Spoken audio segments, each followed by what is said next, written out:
డోర్వేకి స్వాగతం. A manual to self.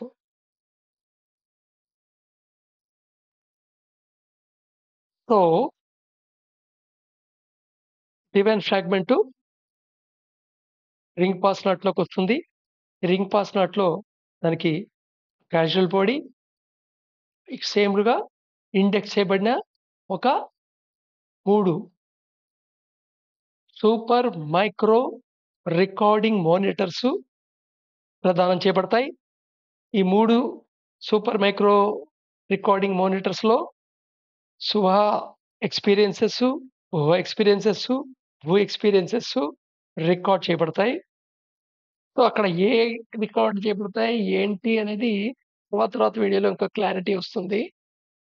యాక్చువల్‌గా వాటి కెపాసిటీ ఏంటంటే, కంప్లీట్ 42 ఎటర్నిటీస్ ఎక్స్‌పీరియన్సెస్ రికార్డ్ చేయగలిగే కెపాసిటీలో ఉంటుంది. రైట్. నౌ ఇది మహాన్ని క్రాస్ చేసి సుహాలో ఒక్కొక్క ప్లేన్ ఎక్స్‌పీరియన్స్ అవుతూ వెళ్తూ ఉంటుంది. అయితే ఈ మహాన్ని క్రాస్ చేస్తున్నప్పుడు నమ్‌నెస్ గ్రీ అవుతుంది. అది స్టార్టింగ్ ఆఫ్ ఇగ్నోరెన్స్ అని చెప్పుకున్నాం ఇంతకుముందు. ఆ ఇగ్నోరెన్స్‌లో ఏంటంటే డివైన్ ఫ్రాగ్మెంట్ ఒక్క ఐడెంటిటీ దానికి అవేర్‌నెస్‌లో ఉండదు. ఇక్కడ అవేర్‌నెస్ ఉంటుంది. కాస్మిక్ కాన్షియస్‌నెస్ డొమైన్ కాదిది. ఎగ్జిస్టెన్స్ అనేది. కాన్షియస్‌నెస్ మటుకు 3 గ్రేడ్స్‌లో ఉండే అవకాశం ఉంటుంది. దీని గురించి ఇంతకుముందు చెప్పుకున్నాం. సో, ఇది ఫోర్త్ లెవెల్ వచ్చేదాకా దానికి కాజువల్ బాడీతో ఎక్స్‌పీరియన్స్ అవుతుంది. బుద్ధితో ఎక్స్‌పీరియన్స్ అవుతుంది. బుద్ధి, క్యాజువల్ బాడీ తో ఎక్స్‌పీరియన్స్ అవుతున్నప్పుడే దానికి ఒక ఐడెంటిటీ క్రియేట్ అవుతుంది. ఛాయ కూడా ఏర్పడుతుందని తెలుసుకున్నాం మనం. ఐడెంటిటీ అని ఇక్కడ స్టార్ట్ అవుతుంది. ఇక్కడే ఆల్‌మోస్ట్ కాస్మిక్ బాడీ అండ్ బుద్ధియే నేను అని అవేర్‌నెస్‌లో ఉంటుందది. ఎందుకంటే నమ్‌నెస్ టైమ్‌లో డివైన్ ఫ్రాగ్మెంట్ యొక్క ఎగ్జిస్టెన్స్ అనేది టెంపరరీగా మర్చిపోయింది కాబట్టి. ఇది నాలుగో స్టేజ్ దాటంగానే ఇప్పుడు ప్యాట్రన్ స్టేజ్‌లో, నెబ్యులస్ స్టేజ్‌లో యాస్ట్రల్ బాడీ డెవలప్ అవ్వటం మొదలైపోతుంది. ఈ యాస్ట్రల్ బాడీ కంప్లీట్‌గా డెవలప్ అవ్వటం అండ్ గ్రాసెస్ట్ పాయింట్‌కి రీచ్ అవ్వటం అనే ప్రాసెస్ నడుస్తుంటుంది. ఎప్పుడైతే ఇది భూ భువహలో ఫోర్త్ స్టేజ్ ప్లేన్‌కి చేరుతుందో, అప్పుడు ఫిజికల్ బాడీ దానికి ఆల్రెడీ ప్యాట్రన్ స్టేజ్‌లో అండ్ నెబ్యులస్ స్టేజ్‌లో డెవలప్ అవ్వడం మొదలవుతుంది. కరెక్ట్‌గా భూమిలోకి చేరంగానే యాక్షన్ స్టేజ్‌లోకి పోతుందన్నమాట. ఈ టైంలో ఈ సువాక యాస్ట్రల్ బాడీ ఆల్‌మోస్ట్ డిజాల్వ్డ్ కండిషన్‌లోనే ఉంటుంది. మళ్ళా తర్వాత ఎవల్యూషన్‌లో ఈ ఫేజ్‌కొచ్చినప్పుడు మళ్ళా అది దానికి ప్రదానం చేయబడుతుంది.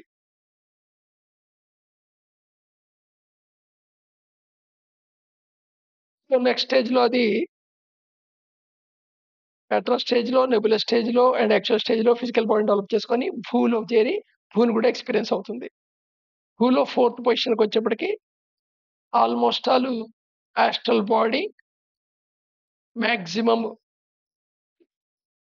మాక్సిమం డెవలప్‌మెంట్ జరిగిపోయి ఉంటుంది. బట్ ఇక్కడ ఇన్వల్యూషన్‌లో 3-1 స్టేజ్‌లు అండ్ నాదిర్ రీచ్ అయిన తర్వాత ఎవల్యూషన్‌లో 1-3 స్టేజ్‌లు భూలో నడుస్తున్నాయే, ఇవి మటుకు ఆల్‌మోస్ట్ మనం ఎక్స్‌పెక్ట్ చేయనంత యానిమలిస్టిక్‌గా ఉంటుంది వీటి యొక్క ప్రవర్తన. అలాగే వీటి శరీరం బరువు పెరుగుతూ ఉంటుంది. ఈ భూమిలో పైనుండి కిందకొచ్చేప్పటికి హైట్ తగ్గుతూ ఉంటుంది. ఇనర్షియాటిక్ టెండెన్సీస్, ఇనర్షిక్ ఇంక్లినేషను, ఇనర్షియా అనేది మాక్సిమం రీచ్ అవుతుంది. అంటే గ్రాస్‌నెస్‌కి స్ అనుపాతంగా మాట. ఇక నార్త్ పాయింట్ వచ్చేప్పటికి మన సెవెంత్ రే సత్యం నుండి వస్తుందని తెలుసుకున్నాం కదా! అది యాక్టివేట్ అవుతుంది. సో, అక్కడికి ఎగ్జిస్టెన్స్ ఒక సైకిల్ టెర్మినేట్ అయ్యి ఇన్వల్యూషన్ అయిపోయి ఎవల్యూషన్ ఫేజ్ స్టార్ట్ అవుతుంది. ఎవల్యూషన్ ఫేజ్‌లో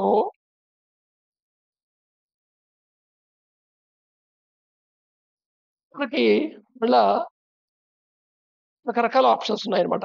ఎందుకంటే ఫస్ట్ గేమ్ ఏమిటి? అన్ని ఎక్స్‌పీరియన్స్ అవ్వాలి. ఈ ఎక్స్‌పీరియన్స్ అవుతున్నప్పుడు డివైన్ ఫ్రాగ్మెంట్ విట్‌నెస్ రోల్ మాత్రమే ప్లే చేయాలి. అంటే ఎవల్యూషన్‌కొచ్చేప్పటికి ఈ రూల్ నుండి రిలాక్సేషన్ ఒస్తుంది. సో, ఎవల్యూషన్స్ పార్ట్ ఆఫ్ సైకిల్‌లో ఎగ్జిస్టెన్స్ ఒక సైకిల్‌లో ఎవల్యూషన్ పార్ట్‌లో వచ్చేప్పటికి డివైన్ ఫ్రాగ్మెంటు విట్‌నెసర్‌గా గాని, గైడ్‌గా గాని రోల్ చేయొచ్చు. నువ్వు దాని ఎగ్జిస్టెన్స్‌ని అవేర్‌నెస్‌లోకి నీ కాన్షియస్‌లోకి తెచ్చుకోగలిగితే అప్పుడు అది ఉంది అనేది నీకు ఎక్స్‌పీరియన్షియల్ రియాలిటీ అవుతుంది. నీ పర్సెప్షన్‌లో భాగం అవుతుంది. అంతవరకు నువ్వు ఏం పర్సీవ్ చేస్తావో అదే నీకు రియాలిటీ. ఏది పర్సీవ్ చేయలేదో అది రియాలిటీ కాదు. అందుకని డివైన్ ఫ్రాగ్మెంట్ ఎగ్జిస్టెన్స్ లేదు అనే ఇగ్నోరెన్స్‌లోనే ఉంటావు. ఒకసారి దాని ఎగ్జిస్టెన్స్ అనేది నీకు పర్సీవబుల్ సిట్యుయేషన్‌కొస్తే పర్సీవ్ అయితే అప్పుడు ఆటోమేటికల్‌గా నువ్వు గైడ్ రోల్ ఇస్తావు.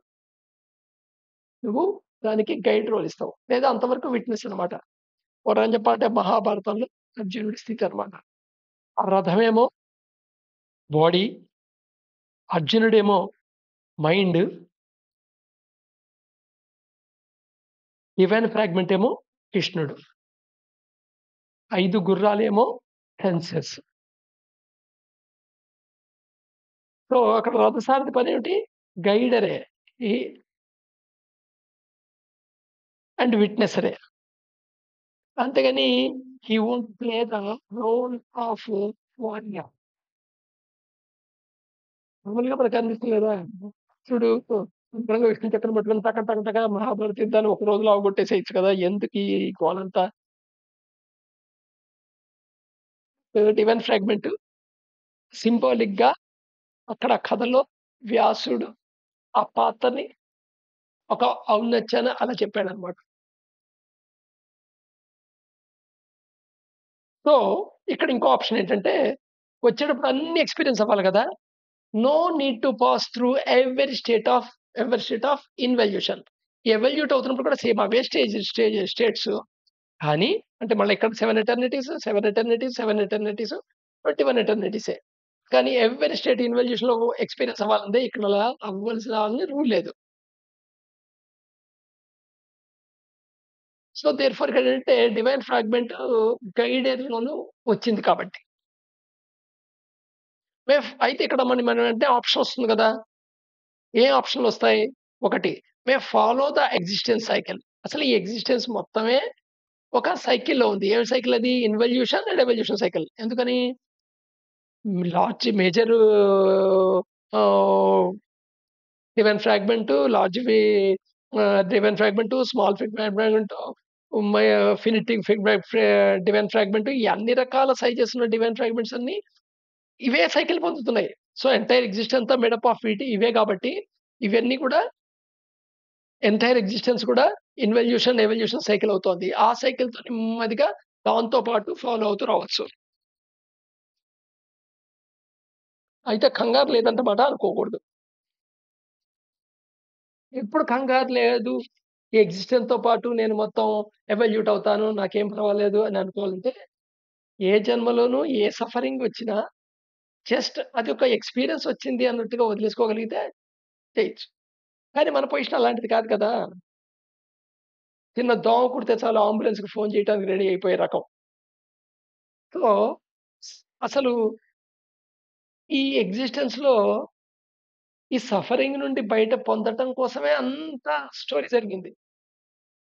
ఎందుకంటే క్రియేషన్‌లో సఫరింగ్ అనేది దాని యొక్క స్వాభావిక లక్షణం. సఫరింగ్ విల్ బి దేర్ అంతే. ఎందుకంటే ఎక్స్‌పీరియన్స్‌లో లిమిటేషన్స్ ఉన్నాయి కాబట్టి, ఎక్స్‌పీరియన్స్‌లో అన్‌ప్రెడిక్టబిలిటీ ఉంది కాబట్టి, అన్‌సర్టెనిటీ ఉంది కాబట్టి, అన్‌ఈక్వాలిటీ ఉంది కాబట్టి, దెన్ ది రూల్స్ ఇదొక లక్షణాలు. ఎగ్జిస్టెన్స్ ఒక లక్షణం తెలుసుకున్నాం ఇంతకుముందు. So, therefore suffering is there.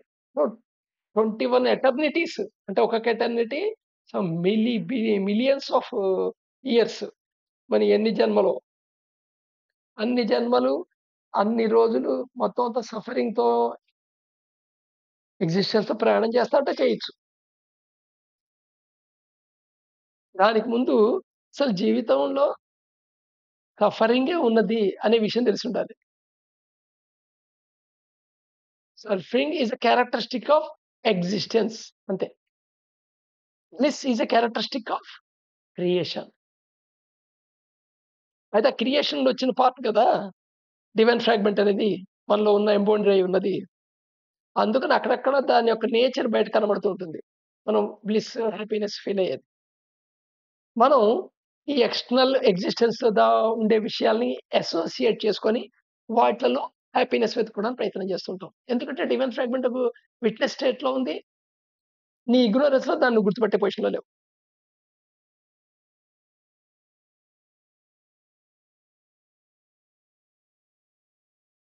రేపు మళ్ళా కంటిన్యూ చేద్దాం.